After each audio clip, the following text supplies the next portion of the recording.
It began in 1971 in Knoxville, Tennessee. It was a time when Friday and Saturday night singings were community events. Singers from surrounding churches would come together to sing about salvation, heaven, and the goodness of God. Out of these surroundings came a young group that would become known as the Kingdom Heirs. Jim Bluford was the organizer and the tenor vocalist. Gene McKinney was the lead vocal and MC for the group. 13-year-old Gary Ballou from Clinton, Tennessee, was the pianist.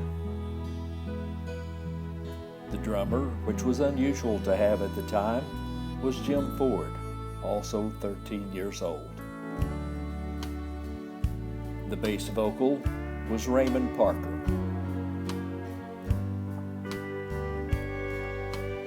Other original members were alto Patty Wilson and Gary Arnold on bass guitar. With hearts burning for ministry in song, sharing the gospel of Christ, they ventured out. The first year brought some changes as Steve Gooch replaced Gary Arnold on bass guitar. Tom Bailey joined to play the rhythm guitar, and Mike Shoemaker joined to sing baritone, replacing Patty Wilson.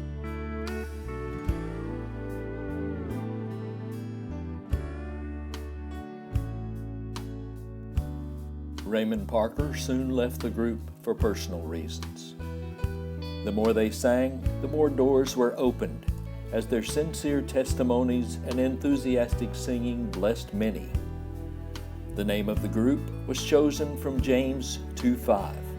Hearken, my beloved brethren, hath not God chosen the poor of this world, rich in faith, and heirs of the kingdom which God hath promised to them that love him?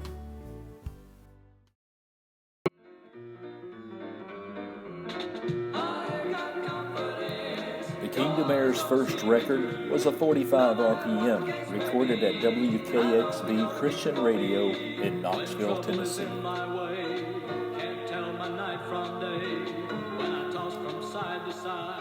In 1972, after encountering another group called the Kingdom Heirs from Middle Tennessee, the now New Kingdom Heirs entered Cumberland Recording Studio in Oliver Springs to record their first long-play album, That Day Is Almost Here.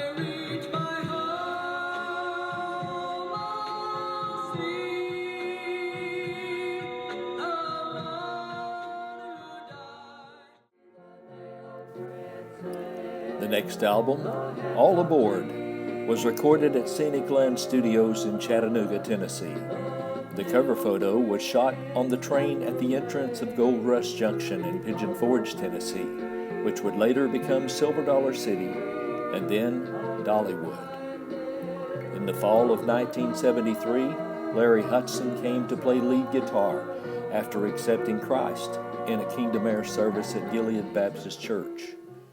After singing 3 years as a trio, Jim, Gene, and Mike were delighted when they found 19-year-old bass singer Dwayne Wyrick at Hinds Creek Baptist Church in Maynardville, Tennessee, in February of 1974. The New Kingdom Heirs would now be a quartet for decades to come. Now traveling extensively, the group incorporated as a nonprofit ministry.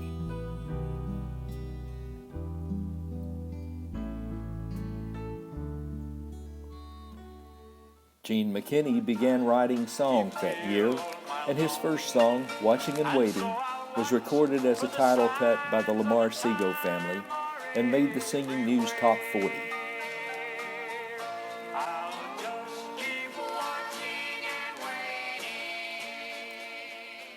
"1975 was a year of transition. When tenor Jim Bluford answered the call to preach, the search began. Johnny Trott filled the position for a short time, and then moved on.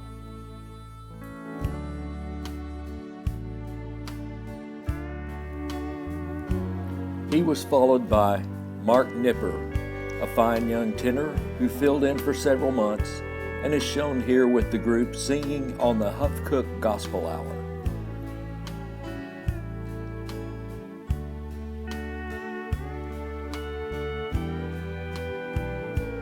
Finally, the tenor vocal was settled for the next several years by a spirit-filled young man named Buddy Mulkey, who would quickly become a fan favorite.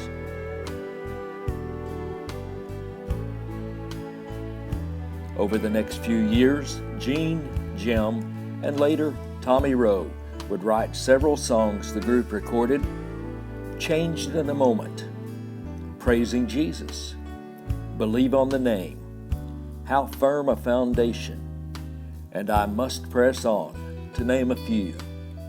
In 1975, Mike Shoemaker announced his call to a preaching ministry, and the search began for a baritone. Meanwhile, Larry's father, Bill Hudson, began handling the scheduled bookings for the new Kingdom Heirs. Bill was a perfect fit for the job, with a warm personality and a knack for making connections. A former baritone for the Pilgrim Heirs, Tommy Rowe joined to take the baritone, and the vocal blend was a great fit. The New Kingdom Heirs' third and fourth albums were recorded at Thunderhead Studios in Knoxville. If you don't like shouting, you had better not get on the cloud with me. If you don't like shouting, you had better not get on the cloud with me. Or I'm gonna shout and praise the Lord. Shortly after this, syndicated gospel music promoter Reverend J. Basil Mull recommended the New Kingdom Heirs for an audition to the management of Silver Dollar City in Pigeon Forge, Tennessee, who were seeking a gospel group to feature at the October Craft Festival.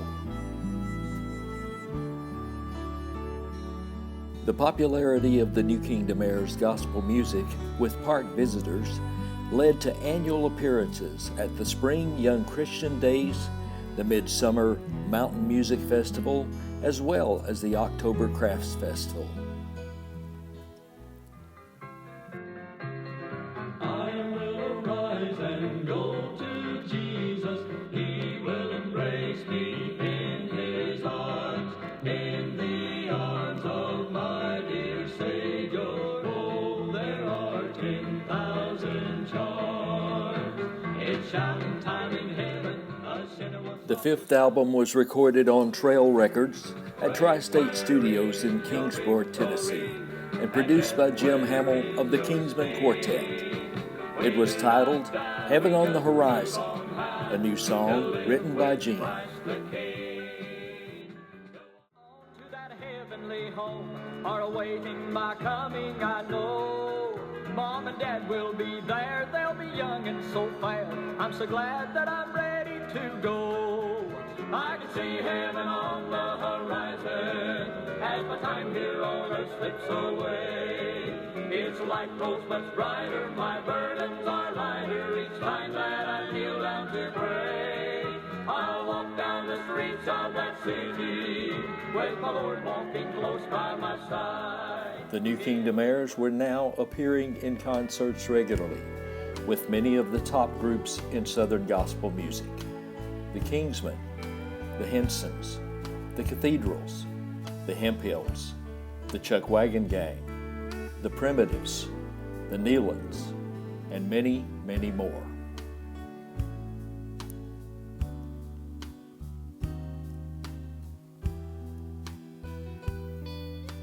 The Reverend J. Basil Mull wrote the backliner for the sixth album recorded on Trail Records, Seed Sower, a new song written by drummer Jim Ford. With his hand, tired eyes tell his story of a life spent sowing seeds, and by the sweat of his brow, he's gonna reap his earthly needs. Lord, help me to plant the seed of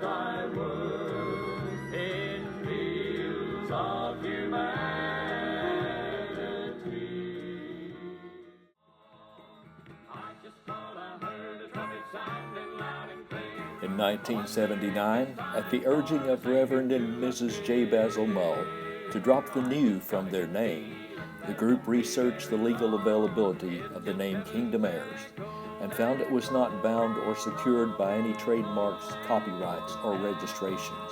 They then secured a registered trademark for the name and began appearing and recording as it was at their beginning, the Kingdom Heirs.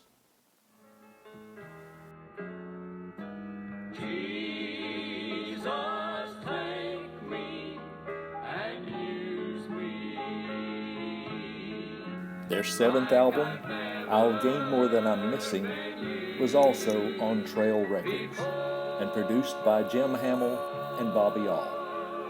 It was their first as the Kingdom Heirs, and the title was from another of Gene's original songs. Well, my mama's getting older, and my daddy's done gone on. But the years they prayed and cared for me lets me know I'm not alone. For my Savior walks beside me, and I know He'll safely guide me from this vale of tears. Dale McPherson had now joined to play steel guitar and is pictured with the band on the cover. He's a building just for me. Pictured here are Gene, Gary, Jimmy, and Steve, who had been together 10 years, and Dwayne, Bill, Buddy, Larry, and Tommy, who had been with the group 5 to 7 years. The Kingdom Heirs were now preparing for their 10th anniversary album.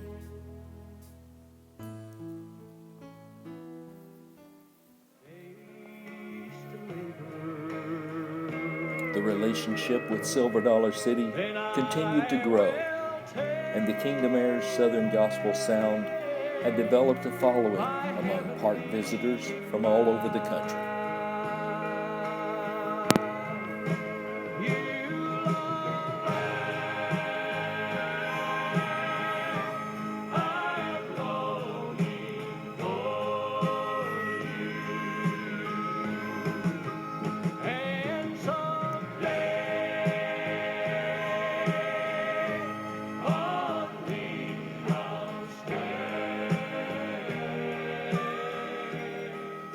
The multi-talented Ronald Ward came on board with the band to take over steel guitar, replacing Dale McPherson.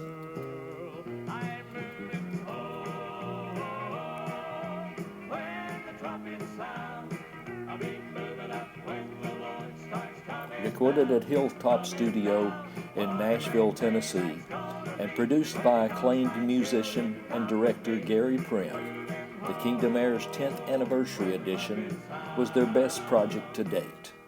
This album included a wealth of new original songs from well-known gospel writers Ruby Moody and Evelyn Peters. Two of the favorite songs from Ruby Moody were Walking on the Water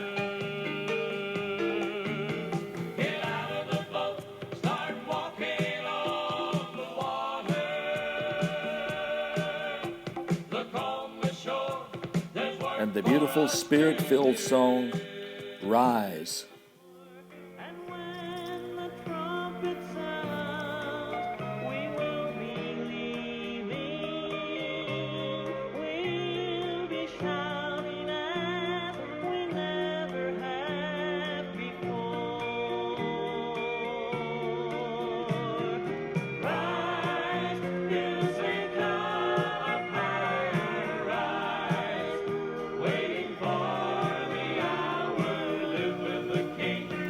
Popular Evelyn Peters songs were Can't You Hear the Sound of Wings?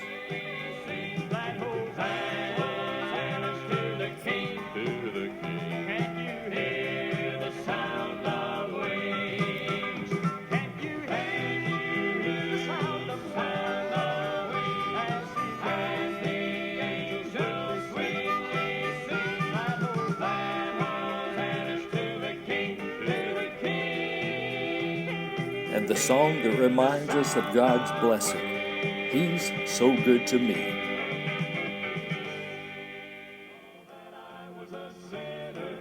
Look down on me with love. He'd do that was a wandering in the valley so deep in sin. I found the way to endless day, and he took me in. Well, I don't know how much better my Lord could be to me. When Tommy Rowe announced he was leaving in late 1981, talented vocalist David McGill filled in on baritone until the position could be filled. Wayne Mitchell, formerly of the Kingdom Heirs Quartet, then took over the baritone.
"1982 became a year of major transition. Many changes had taken place in the lives of these young men since the group began. Becoming husbands, fathers, and taking on the financial responsibility of family, in addition to the rigorous practice and travel schedule, brought pressures from many sides. George Beeler joined the group to add percussion.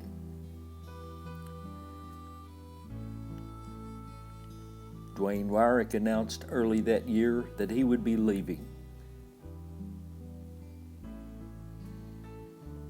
Jeff Crisp began filling in Dwayne's absence.